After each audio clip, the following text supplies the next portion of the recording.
Hi, Kaden and Ezra. Today we're going to finish talking about the different habitats that animals live in. So remember, so far we have learned about the pond habitat, which is fresh water, the ocean habitat, which is salt water, the forest habitat, and the savanna. Remember, the forest and the savanna are both land habitats. Today we're going to learn about a couple more land habitats. Actually, we're just going to learn about one more land habitat. And it also, like the forest, has very tall trees, actually even taller than the forest. And that is the rainforest habitat. Jungles are very thick, wet forests. In fact, another name for the jungle is the rainforest. The rainforest is home to more animals than any other habitat on Earth. Can you think of an animal that lives in the rainforest? I'm sure you can. There are many different kinds of plants in the rainforest. The rainforest trees and plants give off important oxygen for people and animals to breathe. Because the rainforest has so many different kinds of plants, it can be divided into 4 different habitat layers: the emergent, the canopy, the understory, and the forest floor. And so the rainforest habitat falls along this line on Earth called the equator. That's the middle of the Earth, and it's really faint. But if we see all these dark green spots, those are the rainforests. And this line going across is the equator. Now, by the equator, it is very warm. So that's what creates the rainforest habitat. The emergent layer. The emergent layer is made up of very, very, very tall trees that act like an umbrella, reaching above the rest of the rainforest. So they're all above the rest of the rainforest. The changing weather of the rainforest affects this layer the most. The leaves on the tree get more sunlight and rain in this layer than any other layer. God gave the leaves a special design. They are small and have a wax coating. This design keeps them from drying out. Many animals can be found in the emergent layer. Monkeys, sloths, butterflies, and birds live there. God gave each animal a special design, such as wings, tails, or strong arms. Some of these animals fly or glide from tree to tree, searching for food. God's special design helped both animals and plants survive in this layer. The canopy layer is protected from most of the changing weather by the emergent layer. The canopy layer has the largest variety of plants in the rainforest. Big trees, vines, mosses, flowers, and ferns. Very little sunshine, rain, and wind can reach the tangle of plants that grow in this layer. That makes this canopy darker and hotter than the emergent layer. Snakes, toucans, and tree frogs love to feed on the many insects, fruits, and seeds that are found in the canopy. How do these animals live and find food in the darkness of the canopy? God gave each kind a unique design, such as special calls or songs, to help them survive in this layer. The understory layer. The understory layer is between the canopy and the forest floor. So we have the emergent layer, then the canopy layer, then the understory layer. This layer is home to many different insects. Frogs and lizards that eat insects live there. Predators such as jaguars and leopards spend much of their time in the understory. The understory layer is a hot and damp place. It is also darker because the emergent and canopy layers block most of the sunlight and rain. God designed the plants and animals that live in this layer to survive well in this kind of habitat. And our last layer is the forest floor. The forest floor is found at the very bottom of the rainforest. It is very dark on the forest floor. Very little light and wind gets through to this layer. This makes the forest floor very hot and very damp. What did God create to live in this layer of the rainforest? Fungi can be found here. Some kind of fungi are mushrooms, toadstools, and moss. Fungi grow well in the dark and help decay dead plants. Termites and worms also help make the soil better for the plants of the rainforest by adding nutrients to the soil. Predators like tigers prowl on the rainforest floor. You might even find some gorillas, wild pigs, or anteaters feeding off the plants and insects that live here. Because the rainforest is thick with plants and trees, there's plenty of food for all the animals and insects that live there. Do you remember what God designed to keep a habitat balanced? Predators, that's right.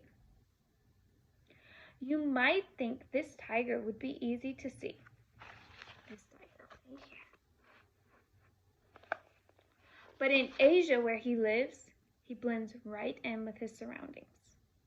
Tigers usually don't live in the open grasslands. Instead, they live where the plants are thick with vegetation. The rainforest is a perfect habitat for the tiger.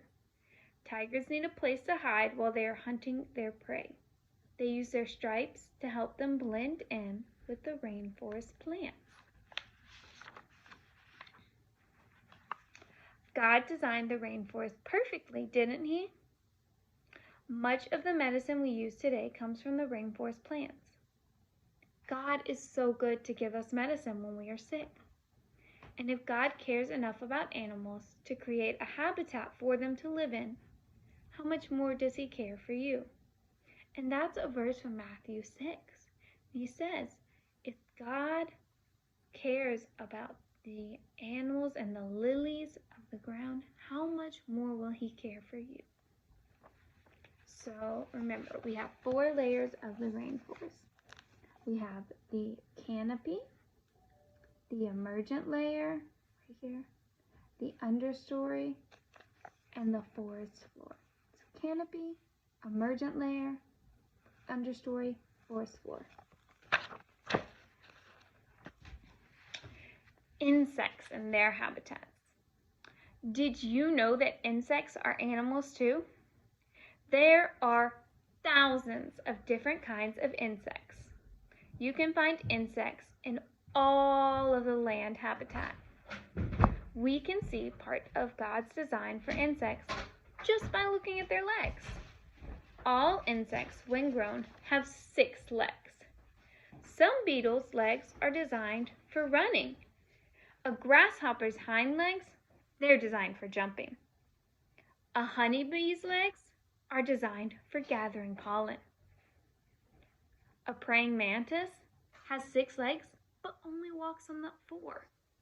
He holds his front legs up in his face. It looks like he's praying. His front legs, which have little spikes on them, are designed to hold his prey. The praying mantis is one of God's gifts to farmers. The praying mantis eats beetles, caterpillars, flies, moths, and grasshoppers, which would hurt the farmer's crops. All insects' bodies have 3 main parts. The insect head contains its eyes, mouth, antenna, and brain. The thorax is the middle section. We could call it the motor of the insect because the legs and wings are always on this part of the insect. And the abdomen is the last part of the insect's body. It contains the organs that the insect needs for living, such as its spiracles and its stomach. So see, we have the head, the thorax, and the abdomen.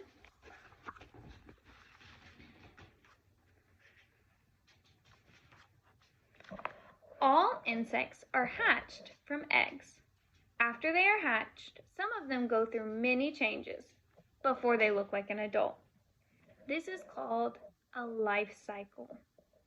Many insects like butterflies have 4 stages of growing: egg, larva, pupa, and adult. Life cycle of a butterfly. Butterflies lay their eggs on leaves. The eggs begin to hatch. The animals that have hatched are caterpillars.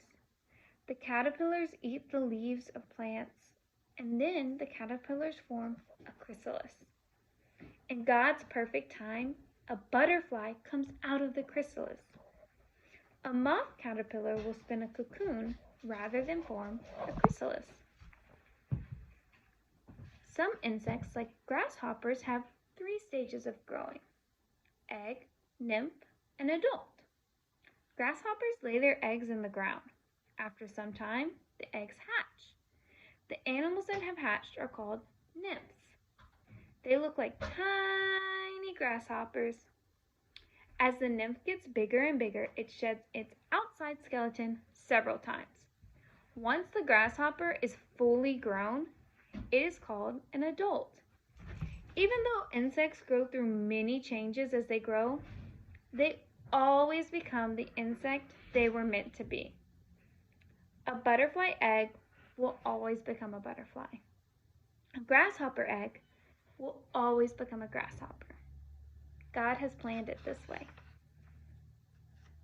Most insects are helpful to us, but some insects can be harmful. Flies spread disease, a termite eats wood from houses, beetles and grasshoppers eat plants from our garden.